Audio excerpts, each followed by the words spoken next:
Ligado na cidade. Estamos de volta aqui com o Ligado na Cidade. Hoje, terça-feira, como sempre, a gente recebe a analista comportamental, a Patrícia Rossi, que sempre vem com os assuntos interessantes, né? Pra gente até aprender, né, Paty? Obrigada mais uma vez por você estar aqui, viu?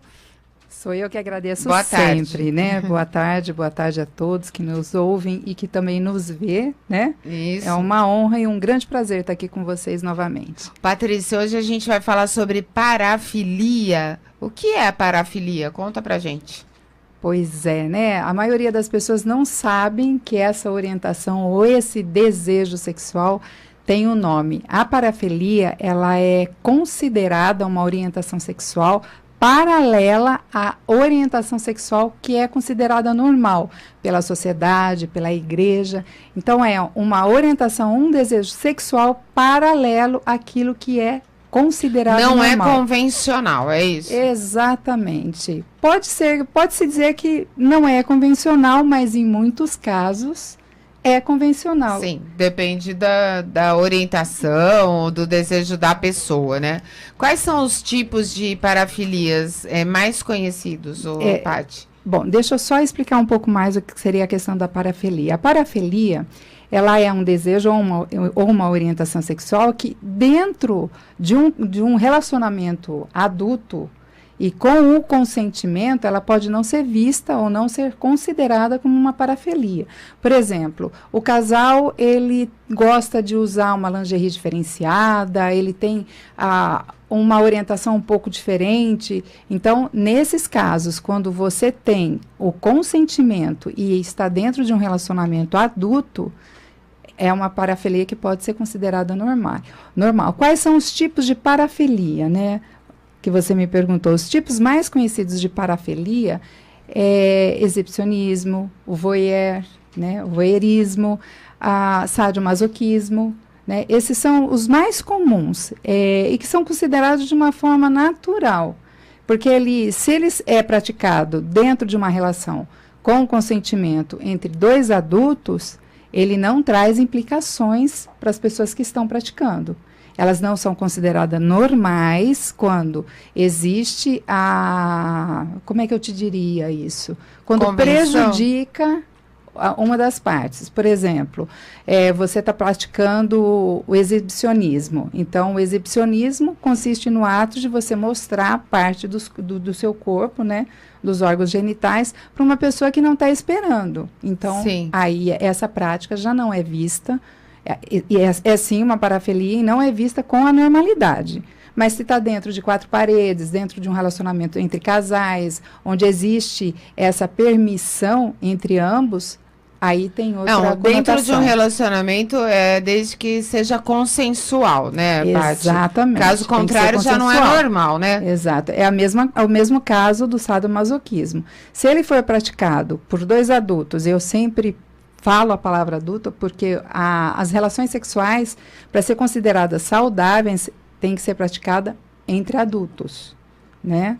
Entre adultos. Por isso que eu deixo bem claro e friso bastante essa questão de adultos. Então, no caso, se você está dentro de um relacionamento onde existe essa permissão, onde foi acordado entre as duas pessoas que estão praticando, é considerado normal. É considerado como se fosse para você apimentar a sua relação, enfim. Fora isso, se não existe o consentimento de uma das partes, aí não é tratado com normalidade. E o que é o voyeurismo, Patrícia?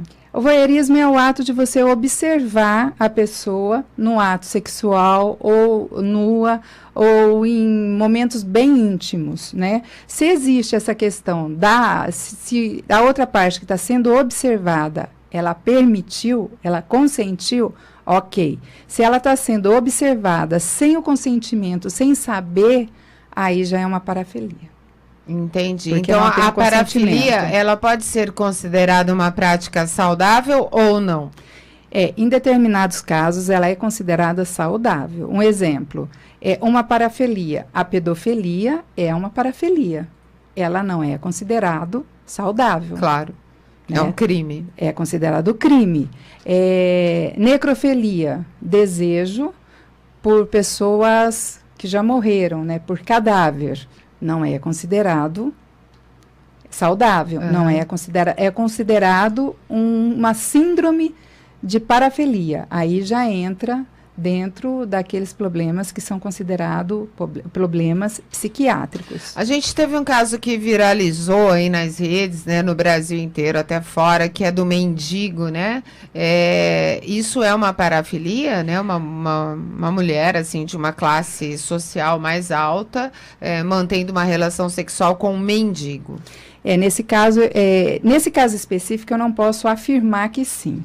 Mas existe uma parafilia com o nome de hiparofilia, que é o desejo e a atração por praticar sexo com pessoas que não têm lá uma higiene adequada, que são pessoas que têm a parte ou a totalidade do corpo sujo, né? Ou partes do corpo, pé, mão, braço, antebraço, axila, né? As partes mais íntimas. Isso é uma parafilia também. Viu, Paty? E essa parafilia, ela precisa de tratamento?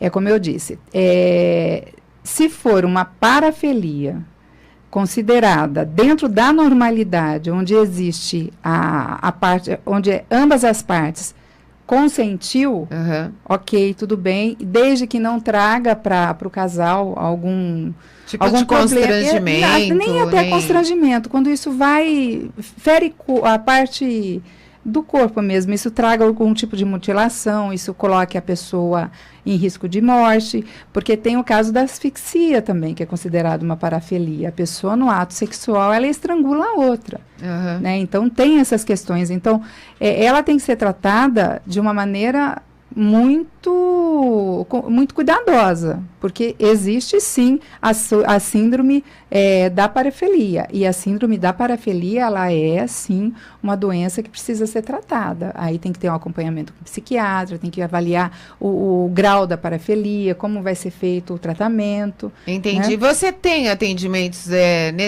desse tipo de caso, Patrícia? Já tive. Não é muito comum a pessoa, porque primeiro, para ela entender o que é a parafilia, ela tem que conhecer os desejos sexuais dela. E para ela conhecer os desejos sexuais, ela tem que ter o autoconhecimento. Dentro do autoconhecimento, ela vai classificar o que é normal, o que é saudável, e o que não é normal, não é saudável. Quando eu iniciei a minha carreira, eu fiz um atendimento, né, onde o casal, eles estavam com dificuldade sexual, e foi um atendimento de casal, porque ele tinha a parafilia da pornografia, e depois da pornografia, a masturbação.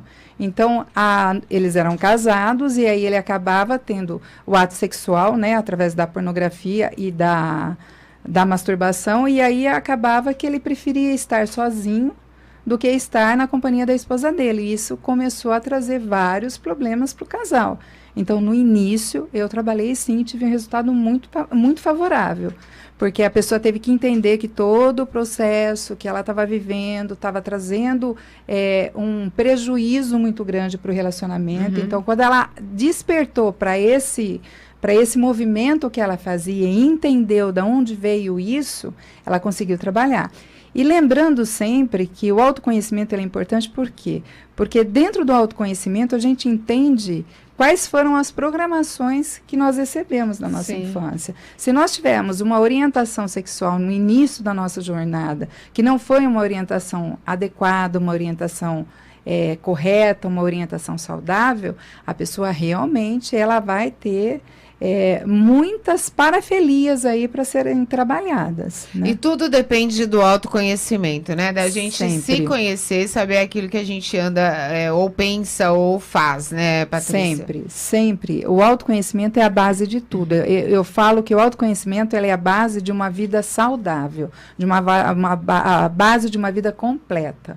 Você consegue, de fato, ser uma pessoa feliz, ser uma pessoa plena, quando você tem conhecimento de quem você é. E, a partir do conhecimento de quem você é, você fortalece a sua identidade, que é um assunto também muito interessante. E depois a gente pode falar sobre isso, né? De fortalecimento da identidade através do autoconhecimento. Com certeza. Tá bom? Paty, muito obrigada, viu, pelo assunto hoje abordado, que é um assunto diferente, né? Muita gente nem sabia, né? Inclusive Exatamente. eu também fiquei surpresa, assim, por saber desse tipo de reação, né? Que é a parafilia ou comportamento. Então, a gente está sempre aprendendo com você. Obrigada, Paty. Gratidão, e eu agradeço sempre, e eu continuo à disposição, se as pessoas tiverem ainda, porque tenho certeza que vai aparecer muitas dúvidas em relação a esse assunto. E se quiser, pode me mandar suas perguntas através do meu Instagram, que é Patrícia Rossi, _oficial, que eu vou ter um prazer enorme de responder. Você também está no YouTube? No YouTube também. Então, tá bom. Paty, um beijão para você. Beijo Até grande. terça-feira que vem. Beijo grande, um final de semana e um feriado, né? Tem mais um, tem feriado, mais um, verdade. Muito bacana para cada um de vocês. Beijão, até a próxima. Beijo, obrigada, Paty. Ligado na cidade.